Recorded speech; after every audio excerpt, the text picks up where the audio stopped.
Oi! Hoje é a resenha do conto A Casa que Comeu Torta de Mosquito, de E.E. Cummings.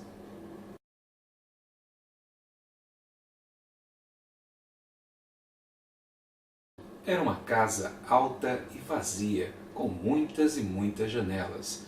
Ninguém vivia ali, pois ela ficava no topo de um grande morro, longe de tudo, e ela não tinha ninguém com quem brincar, a não ser a manhã, e ninguém com quem conversar, a não ser o pôr do sol, e ninguém para falar de si mesma, a não ser o crepúsculo.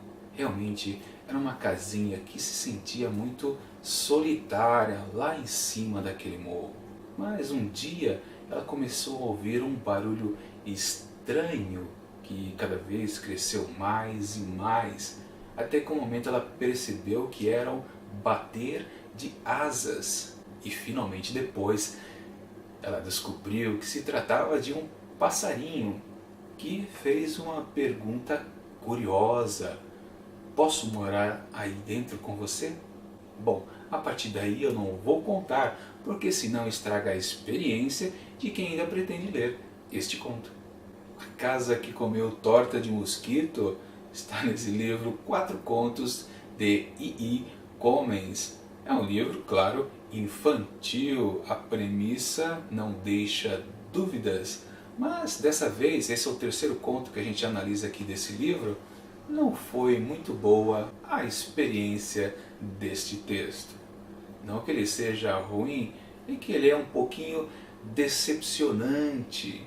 Fala a verdade, esse título, A Casa que Comeu Torta de Mosquito, não faz a gente imaginar muitas coisas divertidas, interessantes. Puxa, como será que essa história vai se dar?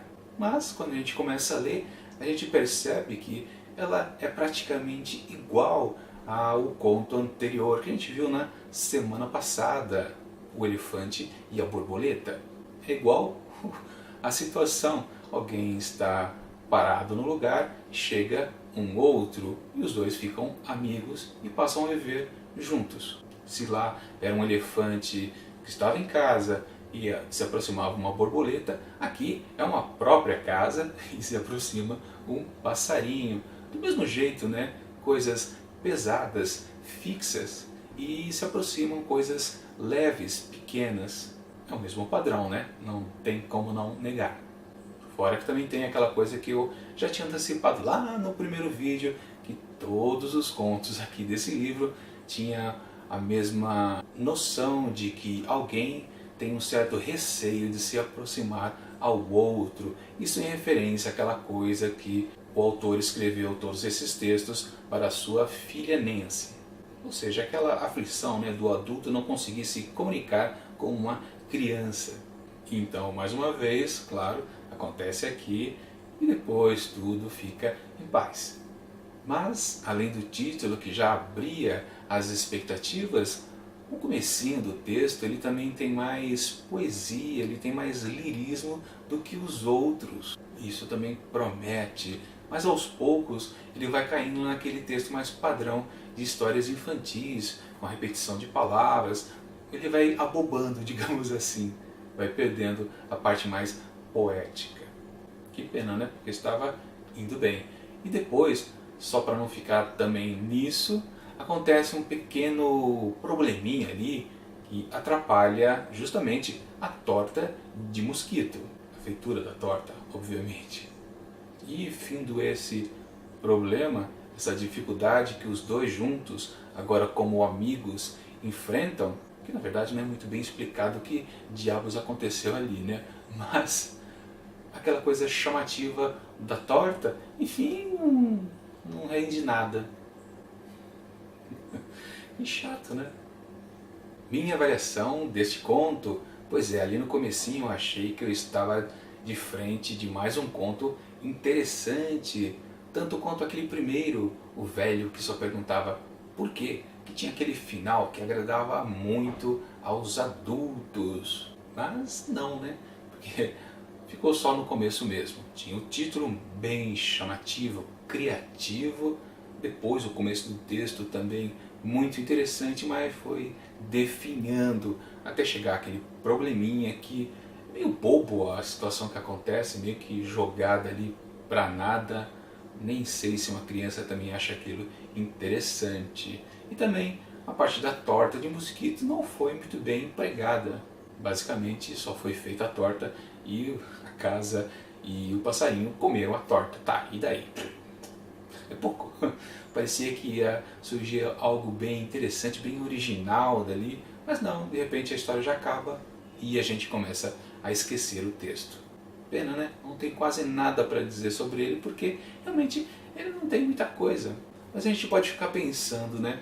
Quando um autor, um pai autor, um pai escritor, começa a contar uma história para a criança, assim, ao léu, será que ele tem tempo de criar uma coisa mais interessante, criativa, original?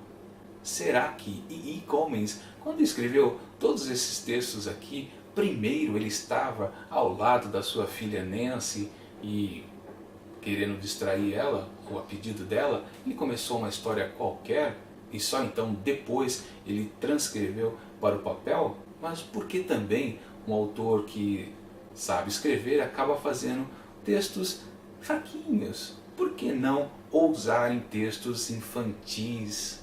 Não é difícil, criança não é boba, muito menos retardada para querer apenas histórias bobinhas. E como eu disse lá no primeiro conto, havia algo mais. Em toda história infantil é possível colocar vários subtextos que a criança não precisa entender, sequer desconfiar, né? Só quando ficar velha é que ela vai entender, poxa, tinha coisa a mais naquelas histórias que eu via. Portanto, sim, todo autor pode colocar coisas a mais em histórias infantis. Mas esse desejo, essa intenção, objetivo de agradar apenas as crianças, torna às vezes muitos textos descartáveis. Portanto, esse divertido conto, A Casa que Comeu Torta de Mosquito, virou um texto que eu só vou dar 2,5 asteriscos. Bom, é isso. Semana que vem, na sexta-feira, veremos o quarto e último conto aqui desse livro de E.E. Cummings. Enquanto o vídeo não chega, curta esse daqui e assine o canal. Isso vai ajudar bastante para que o Montado de Livros cresça mais um pouco. E até mais!